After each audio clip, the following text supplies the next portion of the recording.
everyone, how are you doing? Hope you are keeping well. I'm in a slightly odd position at the moment. I am lying on our bathroom floor because I have, well, not because I have, but in a longer sense I guess, yes, because I have been busy stripping the floorboards in our living room, which means that our dining room, where I would normally shoot this video, is full of stuff, so I can't use that. My studio is also in a bit of a nightmare state at the moment, and it's on the front of the house, so it's right next to the road, and it's currently rush hour, so it's really busy outside and really noisy. So I'm in the quietest, brightest place in the house that I can find, which is the bathroom. So if it's slightly echoey, I apologise for that. Hopefully it should be bright enough. You may see my cat wander across because I'm shooting on the bathroom floor, lying currently on the bathroom floor. But anyway, hope you enjoy this month's White Dwarfs. We're going to be looking at, where are we? September now? Yes, September 1984 and September 1994. And just heads up, I'm not going to tell you what it is, but advance warning, next month's White Dwarfs will be a slightly special edition. I'm not going to tell you why, but it's something to look forward to. Okay, let's go. Here's my pile of White Dwarfs. Let's have a look at them. Whee! Right, moving out of position. I'm being stared at by the cat. I think he's going to come and play at some point. Right, here we are. This is our first White Dwarf then of the month. This is September 1984. And casually glancing past this cover, I thought, oh look, there's someone riding a zebra. But looking at it, it's very clearly not a zebra, is it? I mean, anatomically, that's not a zebra. It's definitely anatomically a horse with zebra stripes. But anyway, that's funky and fantasy, and unfortunately this edition, this cover is detached, is separate. But that does mean that I can put this aside and we will come back to it a bit later on because it will become important. Normally I sort of just skip past these first pages, but I hadn't noticed that up here we've got a little teddy chap, and he's doing a rap. And I'm not gonna read it out because I'm terrible at rapping and have no desire to be good at rapping. But it's, yes, very interesting, interesting teddy rap. There you go. Some more nice adverts. Nice little map advert here. Here we go, and let's get on to what's actually in the magazine. Right, psionics in advanced D&D and fantasy role-playing games. Yeah, this is another. I read a science book and then have decided to talk about psionics in the real world and how they might impact. I don't know. Ultimately, it's saying psionics are so complicated that most people don't put them in games, but you should put them in games, and everyone should have access to psionic powers. And I'm not sure that I completely agree with that, nor do I agree with this section on psionics today, where it's talking about, you know, the real world evidence for psionic behaviour. I think maybe that's very much of its time, but I think probably we'll forget about that. There's an open box review here. Elves, Dwarves, Dark Folk, Wizards from Mayfair Games. He's not very complimentary about these. In the case of the first three role aids named above, it could be an X certificate. X for execrable, excruciating and extortionate. The one thing that can be said for them is that the price should dissuade any self-respecting gamer from buying them. Ultimately, what he's objecting to is that these are source books, and they give, you know, information as to the possible backgrounds of these races. No, I haven't read them. I haven't come across these books, so I can't tell whether he's being fair or not. does seem that he's objecting to paying for a big volume of background information on these races. Well, yeah, I think I would be more inclined to pay that for background information than I would for loads and loads of rules, personally. The very purpose of the books to aid role-playing is negated by the pseudo-scientific style for prospective dwarves must search a pudding of facts to recover any useful information. I mean, that pudding of facts, that's what I would find interesting about the book, not so much whether there are useful things that dwarves can do to be more effective in gameplay. I'm far more interested in the sort of character building, role-playing aspect of it. They are role-playing games after all, and it helps you to play the role, to have the knowledge. So I don't know that I would necessarily agree with him, but as I say, I haven't actually read these, so I don't know if they're any good. If you have read them, are they any good? Powers and Perils from Avalon Hill, PP apparently, haven't come across this one, but it seems to be far more complimentary about that as a role-playing system. And the James Bond system I have come across, although I haven't actually played any games. The Sky Rig here, this is a Traveller scenario for 3 to 6 player characters. Now, I have never played Traveller.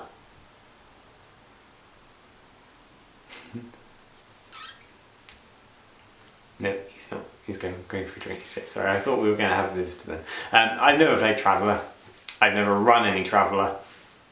But this is an excellent scenario. This is a stonking space mystery scenario. All the best echoes of Aliens. The standard, you reach an abandoned colony and you don't know what's going on, but somehow everyone's dead, Dave. This would be a wonderful mystery scenario, and I don't think you would need to run it with Traveller. I think it's a narrative enough, loose enough that you could probably take any fairly basic system and still have a really nice evening's gaming playing this. I think it would probably get quite tense at points. In fact, it definitely should, and I can imagine it being run with the DM sort of being a bit of a Hal from 2001 Space Odyssey kind of character, can do that, Dave. Definitely computer in charge, sort of psychotic. There's a bit of a countdown so they could remind you just how much oxygen you've got left. Yeah, but this is notable for another reason. Look, a colour image. I know we've had, these horrible pages of colour that make it impossible to read the text, or very difficult to read the text, but now we've got an actual colour image. It's very, very nice. If only they'd adopt that format. See, they clearly can do it, but if only they would adopt that format for the rest of the magazine, I'd be laughing. Nice maps, really clearly laid out maps. Really nice, probably the scenario that I'm most enthused about running, that I've come across in all of these White Dwarfs that I've reviewed so far, or not reviewed, looked through so far. For the Blood is the Life, this is really looking at vampires in RuneQuest. Some suggestions as to what vampires might actually be after, and again, this is clearly somebody who's taken real exception to the way that a vampire has been portrayed and has decided to spell it differently with a Y and no E, and to come up with kind of their own take on it, which is fine, but I don't know that their take is necessarily any better than the one that's in the book. But there you go. Creating and playing ninja characters. We already looked at the background, the history of the ninja and the ninja in popular culture. Well, here's some suggestions for using them in D&D and RuneQuest and giving them particular skills. Here's another ranty article, The Life of a Retired Wizard, which is basically somebody who's taken exception to an earlier article that has suggested that a magic shop it's run by a retired wizard. It's like, oh no, a retired wizard would never run a magic shop. A retired wizard would be like this and like this and like this. And like, okay, fine, but I still think a retired wizard running a magic shop seems a perfectly feasible thing to do. But here are some suggestions for other things that a wizard might do after he's retired. Unfortunately written in a kind of ranty way that makes it look like here's what retired wizards should do, and if you disagree with me then you're wrong. There's far too much of that in the articles in this magazine, I think. Here's the second part of the Songfire's Heart, which we started last month, a D&D campaign. So last month they were looking around an island trying to find some tenants of the island who'd gone missing. Hopefully by wandering around they ended up deciding that they needed to go to a neighbouring island and are now here, and from this point they're going to be very shoehorned into going and looking for a particular artefact. But weirdly, I mean, I haven't run it, I don't know how it's going to work, but weirdly, sort of looking at this, I can quite imagine characters deciding they're going to go in a completely different direction. There's enough information, there's enough scope on these islands for them not to need to go searching for the item in particular. So I think the DM would really have to railroad you to going and searching for it if they wanted them to. But actually, as a setting for a perhaps more interesting, less linear dungeon-y campaign, some of the maps in here would be quite useful. We're here with the 3 tasks of Thrud again, and in this episode Thrud is at the court of Elric of not Elric, definitely not Elric, Eric of Bone and Malone, which is interesting because about a week before picking up this edition of White Dwarf to read through it, I thought I should finally get around to reading some more Moorcock. So I have been reading the Elric of Malnabone series, and so it was fun to see Thrud sort of come across a similar namesake in comic form, complete with his Mad Manic Demon Sword. Alien Race for Traveller, an interesting edition of the Travellers. The artwork has got loads better. It's still almost completely incomprehensible, but the artwork has got better nonetheless. Here's some more monsters for D&D. No shortage of weirdo monster types. And another interesting article here. Here's another one of these miniatures painting articles from Gary Chalk and Joe Deaver. What's really interesting about these is a couple of years ago at Bring Out Your Lead, I was going up with my friend Mike, who runs Broadsword Miniatures, and he was picking up Joe Deaver's miniature collection from Nottingham, and then going to be responsible for selling on and redistributing it for charity, which he has been doing. And so I have had quite a good look at some of Joe Deaver's miniatures. And this one, what's particularly interesting is he's talking about basing here, and Joe Deaver definitely uses cardboard bases with loads of filler on the top too. In fact, he's very particular on his filler. I think it says here, Tetrium, there you go, Tetrium filler. That's definitely what he uses, nice hard filler. And then his bases are painted a very bright green, and he actually says up here that the brighter your bases are, the better, because it makes your figures nice and bright and makes them show up on the tabletop. That's definitely the case with Joe's collection. Everything is very, very bright. But what surprised me is that he's then talking about adding Tufts and Stones, which I don't remember seeing on very many of Joe's collection. They don't seem to be very scenic. He seems to go for a very straightforward, dry brushed green base, but maybe here he was experimenting a little bit with putting a bit of interest on the bases. They don't like flock. They definitely don't like flock here. They say it fades horribly over time. I think flock's got a bit better since then. But yes, boo hiss, they don't like flock for sure.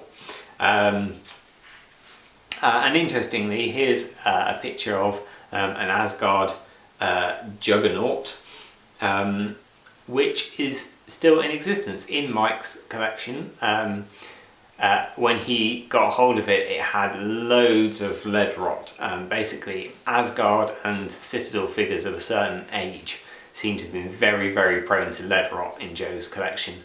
Not so for any other manufacturers, so I will leave you to make of that what you will. Mostly, in fact entirely Citadel and Asgard, mostly Citadel, seem to have the problem with the lead rot, even though everything's been stored in the same conditions. But anyway, this Juggernaut had problems with lead rot, so he sent that away to Mark Stevenson, who has very kindly sent me some photos of the before, during and after.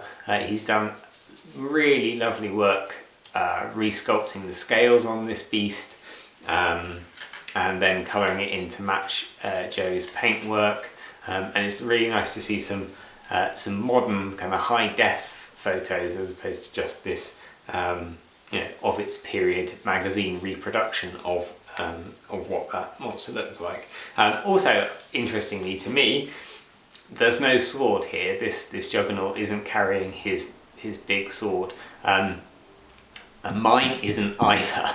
I got mine a few years ago. I haven't painted it yet, but mine isn't going to have a sword either, because quite honestly, you're a 6-armed T-Rex demon. Why on earth do you need a sword? That just seems dumb. But then let's face it, it's a 6-armed T-Rex demon, so it's pretty dumb anyway. Maybe adding a sword just makes it that little bit too dumb for me. But it's a Nick Bibby sculpt, so of course it's absolutely beautiful and naturalistic and looks like it could be a real animal, and I'm looking forward to painting it when I finally get around to it.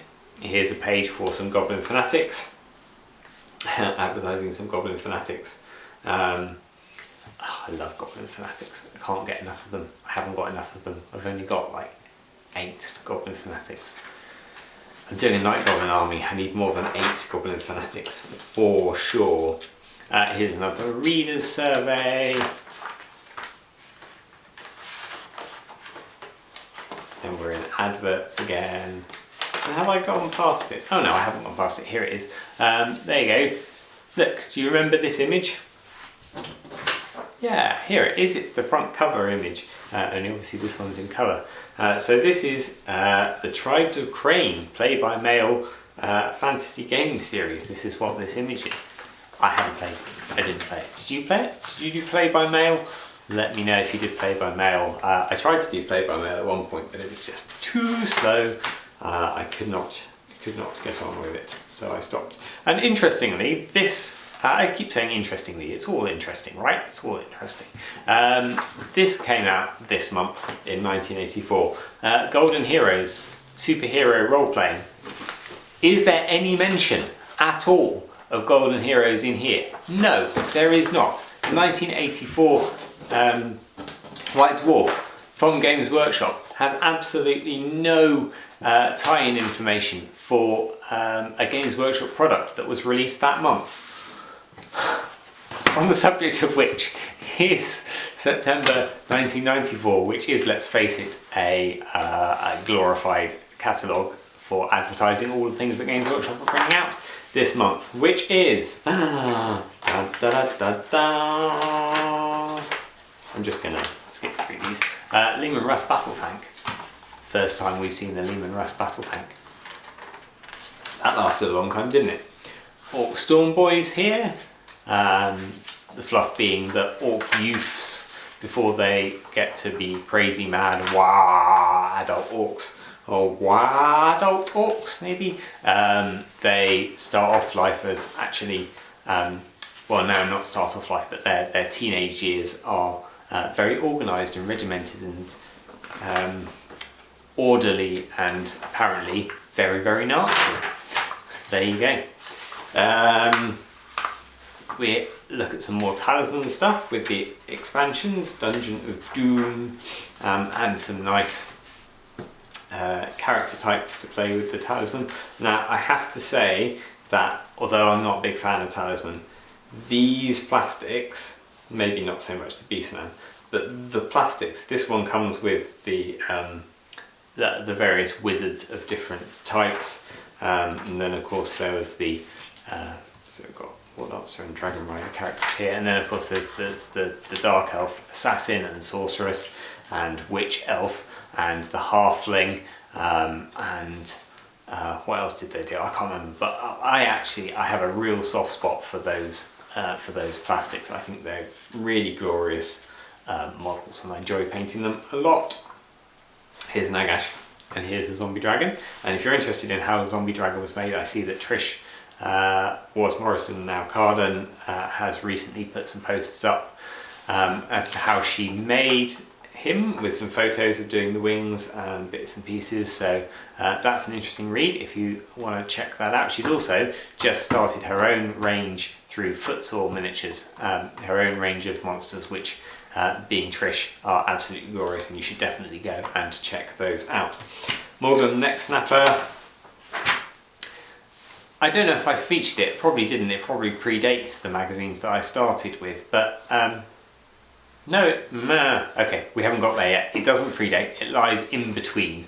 That's why I'm getting confused. It lies in between the 80s and the 90s editions. But I'm thinking of the third ed article on Orc War Boys, which appears in White Dwarf and is basically 8 pages of background text and story and lore and discussion, and then a few rules at the end. Whereas when Morgulum the Next Snapper comes out, we've got a page of rules.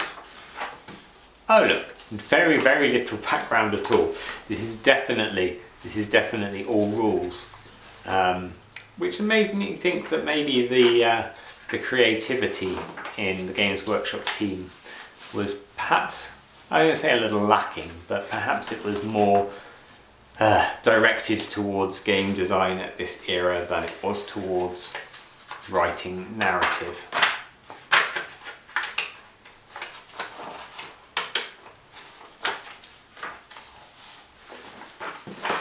I'm skipping past through all of this stuff. Let me know in the comments if there's anything that you think is interesting that I've skipped. Here's a Warhammer article, pardon the sirens. Some tactics in Warhammer. There is a page of fluff here. There you go. There's a page of background, which is quite interesting to read. These little stories, these little glimpses into the world. But most of this is, in fact, this entire article is basically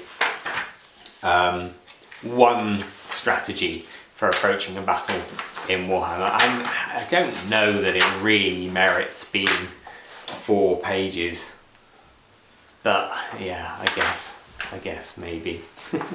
I'm sure you could have explained it much quicker and much simpler. This is nice though. Mike McVeigh talking about the new Citadel paints range, and talking about the brushes. Now I don't know about you, but I had some Citadel brushes at one point, and this is described as a standard brush for general painting, a fine detail brush, and a dry brushing brush. If I were naming these, I would name these a medium-sized dry brushing brush, a small dry brushing brush, and a standard detail brush, all of which are going to last you about 5 minutes. These were really horrible quality, easily splayed brushes, and I don't think it was my care of them that was the case. I think they were just horrible, cheap, repackaged brushes. I am willing to bet that the Heavy Metal team did not use those brushes. I'm also willing to bet that the Heavy Metal team did not use these gunky pots of paint and the Citadel inks. I think they probably used proper artists' paints, but I may be wrong. I may be completely wrong. They may have absolutely used them and just diluted them loads. And here's a 40k battle report. Space Wolves versus Eldar, with a nice old Land Raider, the old Land Raider kit from Rogue Trader era. It's obviously still current at the moment here. And I do think this battlefield looks glorious. It's probably a little bit dark now because the light's going slightly, but glorious bright green jungle battlefield. Can even ignore the fact that there's the cardboard bunkers from a couple of editions ago. in the corner because it's so bright and cheerful. So there you go. Maybe this still holds if you paint your bases bright goblin green. Then they make your models really stand out on the tabletop. It's interesting to see that philosophy has obviously carried over into the heavy metal of the 90s. It's just that everything else has got brighter to match the bright bases. There we go, and then we're in the mail order pages.